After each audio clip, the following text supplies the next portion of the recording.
दोस्त, अगर आप इस वीडियो पर क्लिक किए हैं, इसका मतलब है कि आप 10वीं क्लास में पढ़ने वाले एक विद्यार्थी हैं, ठीक है। दोस्त, इसके पहले आप लोग 4 चैप्टर को, इसके पीछे वाला जो कहानी था उसको नहीं सुने हैं तो डिस्क्रिप्शन में लिंक है, जाकर आप लोग लिंक के सहारे सुन सकते हैं, देख सकते हैं, ठीक है। और वहाँ पे उस कहानी को इतना अच्छी तरीके से हम बता दिए हैं ना कि आप लोग को एक भी ऑब्जेक्टिव क्वेश्चन नहीं छूटेगा और ना ही तो एक सब्जेक्टिव क्वेश्चन छूटेगा, ठीक है। और मैं उम्मीद और दावे के साथ कह रहा हूँ कि अगर आप इस वीडियो में 15 मिनट टाइम देकर बन जाते हैं तो आपकी सारे के सारे डाउट कंप्लीट हो जाएगा, ठीक है। ना ही तो एक ऑब्जेक्टिव क्वेश्चन छूटेगा और ना ही तो एक सब्जेक्टिव क्वेश्चन छूटेगा, ठीक है। तो हम इस कहानी को सुनेंगे और बड़ी एक सिंपल छोटा सा कहानी है और दुख भरी इस कहानी में बात को बताया गया है, ठीक है। बहुत दुखी की बात है ये कहानी में, ठीक है। तो चलिए हम शुरू करते हैं, अपने टॉपिक पर चलते हैं, ठीक है। टाइम नहीं गवाएंगे लोग, ठीक है। देखिए दोस्त, हमारा जो वर्णिका है उसमें का लास्ट चैप्टर पढ़ाई हो रहा है, ठीक है। इसके पहले हम 4 चैप्टर पढ़ा दिए और लास्ट चैप्टर क्या है, धरती कब तक घूमेगी।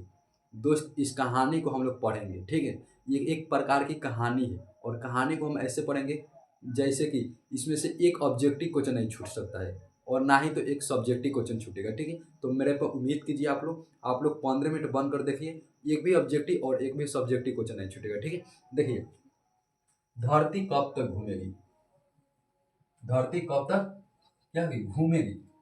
ये एक प्रकार की कहानी है। और धरती कब तक घूमेगी, तो धरती बाबू जो घूमेगी साल भर घूमेगी। हम क्या बोले, धरती साल भर घूमेगी। यानी कि इसका लेखक है सावर दैया। क्या बोले, धरती साल भर घूमेगी, यानी कि इसका जो लेखक है सावर दैया है, ठीक है। थोड़ा सा पहले लेखक परिचय के बारे में जानेंगे, उसके बाद कहानी पर चलेंगे। देखिए, धरती कब तक घूमेगी, तो बाबू ये एक प्रकार की कहानी है और इसका जो लेखक है सावर दैया है, ठीक है। और सावर दैया का जो जन्म है 1938 ईस्वी में हुआ था। और जो सावर दैया जिस पाठ को लिखे हैं, यानी कि जिस कहानी को लिखे हैं, धरती कब तक घूमेगी, वो भाषा था क्या, राजस्थानी भाषा है। राजस्थानी भाषा में इस कहानी को लिखा गया है, ठीक है। अब राजस्थानी भाषा में तो लिखा गया है और हम लोग इसे पढ़ रहे हैं हिंदी में। तो हिंदी में अनुवाद कौन किया है, देखिए हिंदी में भी अनुवाद अपने आप से ही कर दिए हैं, यानी कि सावर दैया ही की है, ठीक है। जो इसके पहले जो चैप्टर था, 4 चैप्टर जो उसमें ए जमुना किए थे और इसका जो सावर दैया किए, यानी कि जो लिखे हैं पाठ को यही और इसको अनुवाद करे हैं यही, यानी कि स्वयं अपने आप कर दिए हैं, ठीक है। स्वयं किए हैं यानी कि सावर दैया। एक आप लोग बात याद रखिएगा, धरती कब तक घूमेगी, तो धरती साल भर घूमेगी। यानी कि इसका मतलब हुआ कि सावर दैया इसका लेखक है, ठीक है। और सावर दैया का जन्म जो है 1938 ईस्वी में हुआ था और ये राजस्थानी भाषा है, ठीक है। ये राजस्थानी भाषा में लिखा गया है, इसको हिंदी में पढ़ रहे हैं तो हिंदी में अनुवाद किए हैं स्वयं अपने आप से ही। राजस्थानी भाषा में भी वही लिखे हैं और हिंदी में अनुवाद भी वही किए हैं, कौन, सावर दैया, ठीक है। अब यहाँ पे हमारा लेखक परिचय खत्म होता है। अब चलते हैं कहानी पर, ठीक है। देखिए दोस्त, कहानी बहुत सिंपल है, ठीक है। यानी कि सीता एक बूढ़ी औरत होती है। सीता एक बूढ़ी औरत होती है, माँ होती है 3 बेटे की माँ। एग्जाम में क्वेश्चन आएगा कि 3 बेटे की माँ कौन है, सीता है, ठीक है। सीता 3 बेटे की माँ है और यहाँ पे बड़े बेटा जो है वो कैलाश है और दूसरा जो है नारायण है और तीसरा जो है बिरजू है, ठीक है। ये तीनों के तीनों इनका लड़का है और ये तीनों लड़का का शादी हो गया है। सीता अपने बेटे के शादी कर दी है, यानी कि भौरी, भौरी इसका है नारायण का, राधा भौरी और पुष्पा। देखिए यहाँ पे भौरी थोड़ा सा, भौरी सही कर देते हैं, भौरी अब आप लोग को दिखाई दे रहा होगा, ठीक है।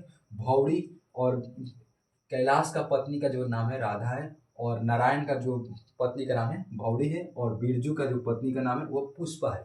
ये तीनों इन लोगों को क्या है, क्या है, बीवी है, यानी कि वाइफ है, ठीक है। और यही कहानी में इन 3 के ऊपर और ये जो इसका सीता के ऊपर कहानी में चर्चा किया गया है। और देखिए ये इन लोगों को वाइफ है मान के चलिए, ठीक है।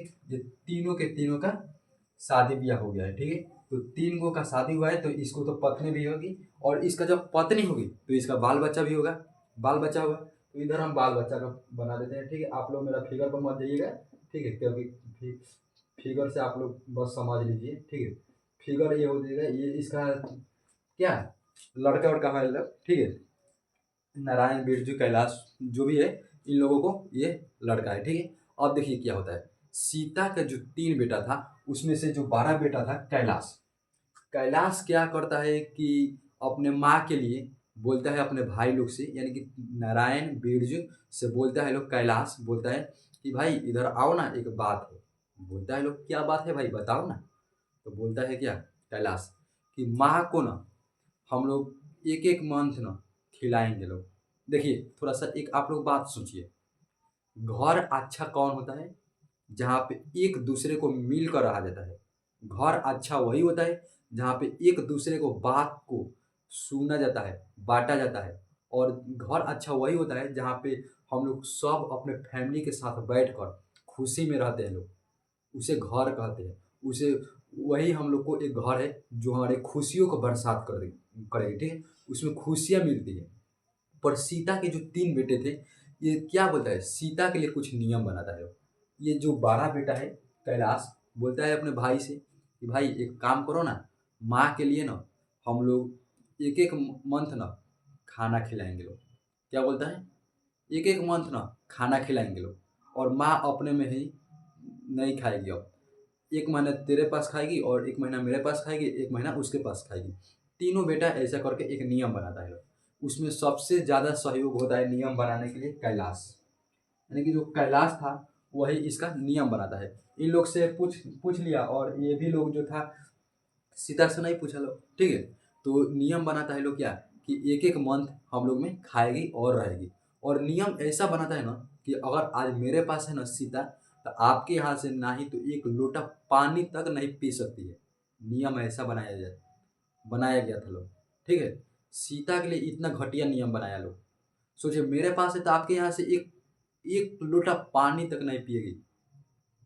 अगर मेरे में है ना सीता, तो मेरे जो ये मान के चलिए कि अगर कैलाश है, कैलाश में अगर है तो इसका जो बेटा होगा, कैलाश का बेटा है ना, उसी को खिलाएगी, बल्कि नारायण के बेटा को नहीं। सोचिए इसका नियम ये था। देखिए जो बच्चा होता है ना, इस मान के चलिए कि जब कैलाश में जो जब सीता थी तो सीता खाती है, तो सीता के लिए जो इसका कैलाश का बेटा था बोल रहा है लोग कि दादी मेरे में आ गई है, दादी मेरे में आ गई है। तो इधर बोलता है कि कल मेरे में आएगी लोग। तो ऐसे देखती है ना सीता, तो सीता के मन में दुखी होता है कि मेरे के लिए क्या क्या कर रहा है लोग, नियम बना रहा है लोग। तो देखती है क्या कि एक खेल खेल रहा है लोग।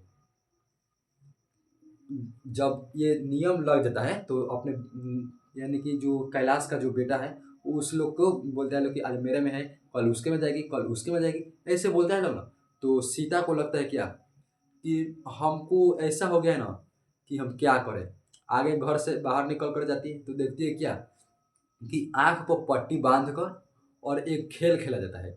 ऐसे खेल खेला जाता है, रोटी दो, रोटी दो, रोटी दो, रोटी दो, ऐसे एक खेल खेला जाता है। तो दूसरा व्यक्ति बोलता है कि मेरे पास नहीं है, आगे जाओ, मेरे पास नहीं है, आगे जाओ। ऐसे एक खेल होता है, ठीक है। और उसी खेल को जब देखी ना, तो सीता को लगा क्या इस मेरे जैसे ही इस लोग को दशा है। सीता जब वो खेल देखी तो समझी क्या कि एकदम टू कॉपी मेरे ऊपर ऐसा हो रहा है मेरे घर में। सोचिए सीता को ये बात लगा कि मेरे को ये हो रहा है मेरे ऊपर।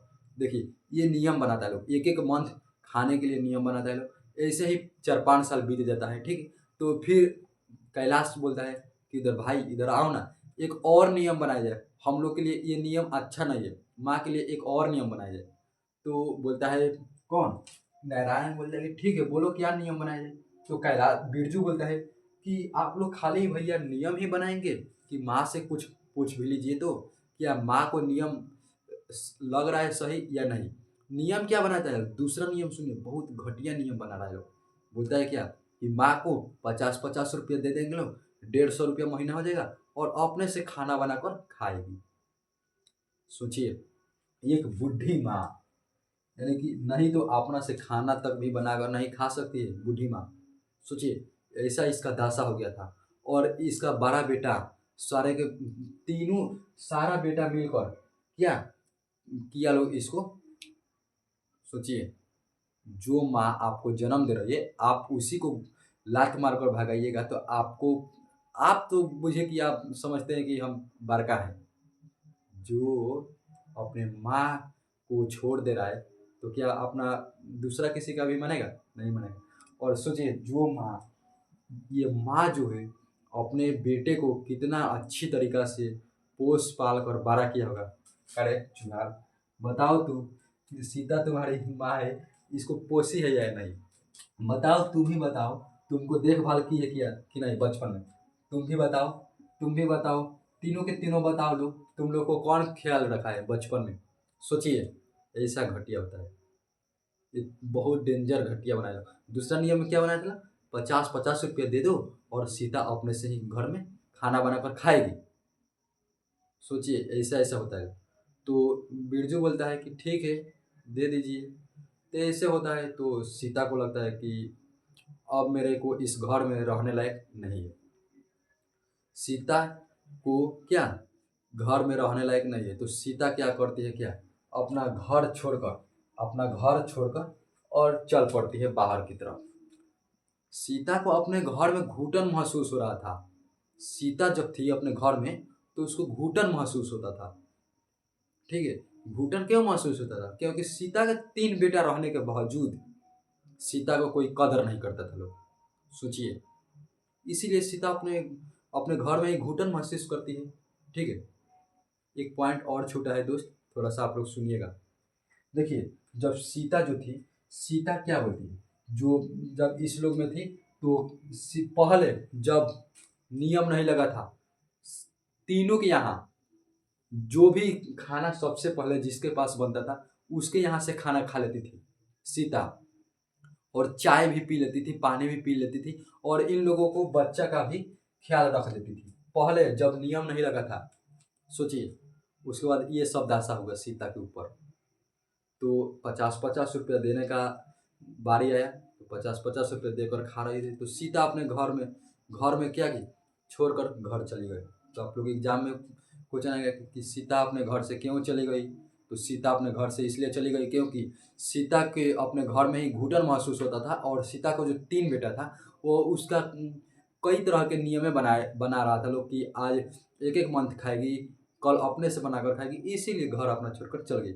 जब सीता अपने घर छोड़कर बाहर गई, दोस्त यहाँ पे देखिए थोड़ा सा लाइट चला गया। ठीक है, ये है गरीबी का पावर। तो थोड़ा सा वेट कीजिए, लाइट आने दीजिए।